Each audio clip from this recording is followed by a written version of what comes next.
Կառավարության առջև բողոքի ակցիայից հետո բեռնափոխադրողները վերջին 4 շաբաթվա ընթացքում 2 հանդիպում են ունեցել կառավարության ներկայացուցիչների հետ։ Ազատությանն ասացին, մեծ հույս չունեն, որ իրենց խնդիրներն արագ կլուծվեն կամ որ առհասարակ կլուծվեն։ Ասում են, պաշտոնյաները չեն մերժում, ընդլայնված կազմով ընդունում են իրենց, բայց բեռնափոխադրմանը, լոգիստիկայի ոլորտը այնքան բացի թողի վիճակում, անգամ նրանք չգիտեն, որ թևը ում է պատկանում։ Տրանսպորտը պատկանում է տկենին ասում է, խնդիր չկա, ես զբաղվում եմ իմ աշխատանքով։ Լոգիստիկան ում է պատկանում, կոնկրետ միջնորդական ընկերությունները, արտահանում ներմուծում ում է պատկանում, էկոնոմիկայի նախարարությունը ոչ ամբողջովին։ Պեկն էլ չգիտի։ Խառը վիճակը էլ տեսնում են, որ նրանք փորձում են հասկանալ, բայց դեռ չի ստացվում, թե այն մեր հայկական մենտալիտետն է, որ փորձում է մարդը անպայման ինչ-որ մեկին գտնի, որ ինձնից բացի դու ես պատասխանատու, ես չէ։ Ու միգուցե այդ մեր հայկական այդ բնավորությունն է։ Ռուսաստանի կողմից ամիսներ շարունակ կիրառվող ներմուծման սահմանափակումների հետևանքով հայաստանցի բեռնափոխադրողների աշխատանքը գրեթե կանգ է առել։ Ռուսաստանն արգելել է հայկական գյուղմթերքի գրեթե ողջ տեսականու, ինչպես նաև կաթնամթերքի, ձկնեղենի, ծաղիկների, հանքային եւ ոչ հանքային ջրերի մի մասի, ոչ ալկոհոլային ու ալկոհոլային խմիչքների որոշ տեսակների մուտքն իր երկիր։ Բեռնափոխադրողների խոսքով առայժմ սանկցիաների տակ ընկած նեղ ոլորտների ապրանքների թիվը քիչ է, դրանք էլ հիմնականում օտարերկրյա բեռնափոխադրողներն են արտահանում։ Նրանք կառավարությունից պահանջում են բանակցել Ռուսաստանի եւ Վրաստանի հետ հայկական փոխադրողներին միջազգային բեռնափոխադրումների համար անհրաժեշտ թույլտվություններ, այսպես կոչված դազվոլներ տրամադրելու եւ հավասար պայմաններ ապահովելու հարցը, որ դիմանան այս մրցակցությանը։ Որ Եվրոպա իրավունք ունես մտնելու էլի դրանով բեռնափոխադրում կատարես։ Բեռնափոխադրողները նաև ավելի քան 1 տարի բարձրաձայնում են լոգիստիկ ընկերությունների գործունեության խնդիրը։ Նրանց պնդմամբ այս ընկերությունները հաճախ նախընտրում են աշխատել օտարերկրյա փոխադրողների հետ, որոնք Հայաստանում ըստ իրենց ավելի քիչ հարկեր են վճարում եւ կարողանում են ծառայություններ մատուցել ավելի ցածր գներով։ Փոխադրողները պնդում են, նրանցից շատերը, որոնք հատկապես սնկի նման են բացվում, կանխիկ շրջանառությամբ են աշխատում։ Պաշտոնյաների հետ հանդիպմանն ասացին, դա էլ են նշել։ Պատասխանը այսպիսին է։ Գիտեք տվյալ ֆիրման, որը աշխատում է ձեր նշած շրջանառությունով, կանխիկով, ասեք նրա անունը։ Չի գնում ինչ-որ մարդու անուն տանք։ Եկեք ոլորտը կարգավորեք, թեկուզ կա, միգուցե ես եմ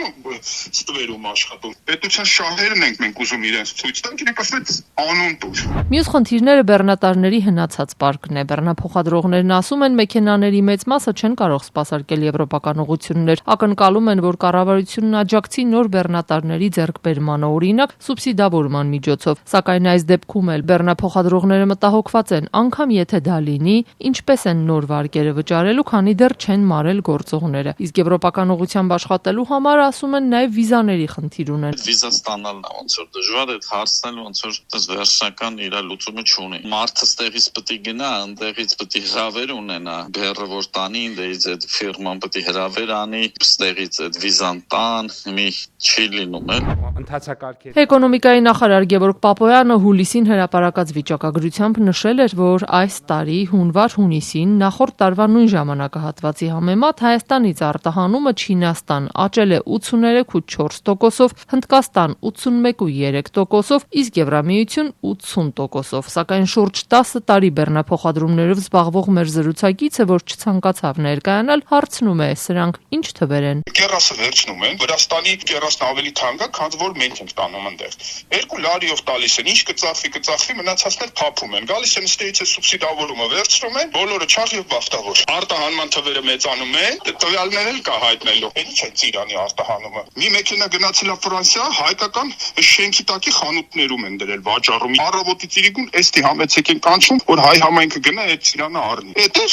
Եվրոպայի շուկան։ 2 մեքենա գնաց Լեհաստան, մի մեքենա Ֆրանսիա, մի մեքենա Բելգիա։ Գիքորի պատմությունը էստի համեցեք։ Ռուսաստան օրը 50 մեքենա է գնում։ Բեռնափոխադրողները հետևել են նաև Ղրղզստանում կայացած ԵԱՏՄ միջկառավարական խորհրդի նիստին։ Փաշինյանն այնտեղ հայտարարել է, որ Հայաստանը պետք է ընդլայնի արտահանման շուկաները, միաժամանակ մնալով ԵԱՏՄ-ում ու խորացնելով հարաբերությունները Եվրամիության հետ։ Բեռնափոխադրողները կողմ են շուկաների դիվերսիֆիկացմանը, սակայն ասում են, դա արագ լուծվելիք հարց չէ, իսկ այս ընթացքում իրենք զրկվել են Հայաստանի համար ամենամոտ ու ամենախոշոր շուկայից։ Ես այդ դիվերսիֆիկացիային դեմ չեմ, ես բոլոր տարբեր շուկաներին եմ կողմ, այո, երկրի մի կողմի վրա չպետք է զարգանա, բայց չունենք շուկաներ։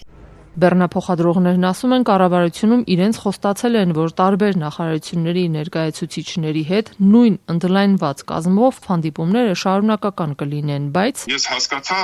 հանդիպումների ընթացքում, որ ոչ մեկ չի կարող մեզի բան խոստանալ անգամ։ Լուծվելու հույս ունեն ժամանակի ընթացքում, բայց արագ լուծվելու հույս չունեն։ Իմաստ չեմ տենում իրանց հետ հանդիպելու։ Պրոտոկոլային որ գալի մարդիկ ներվայնացած են, գալի հետները խոսում են, բանը բառը տալիս է, անցնում է, իրենց մոտ ոնց որ այդ բանն է, որ զբաղվեն հետները, ուրիշ բաներ չանեն ժողովուրդը։ Ազատությունը դիմել է էկոնոմիկայի եւ տարածքային կառավարման նախարարություններ, փորձելով ողջել, թե ինչ լուծումներ են քննարկում բեռնափոխադրողների համար։ Տարածքային կառավարման նախարարությունից ասացին, բարձրացրած հարցերից իրենց դիրույթում է եղել միայն դեպի Եվրոպա բեռնափոխադրումներ իրականացնելու թույլտվությունների հարցը։ Նախարարության ներկայացուցիչները մանրամասն ներկայացրել են դեպի Եվրոպա բեռնափոխադրումներ իրականացնելու համար թույլտվությունների ստացման կարգն ու բացատրել, թե ինչ պետք է արվի դրա համար։ Փոխանցեցին տարածքային կառավարման նախարարությունից։ Էկոնոմիկայի նախարարությունից պատասխան դեռ չունենք։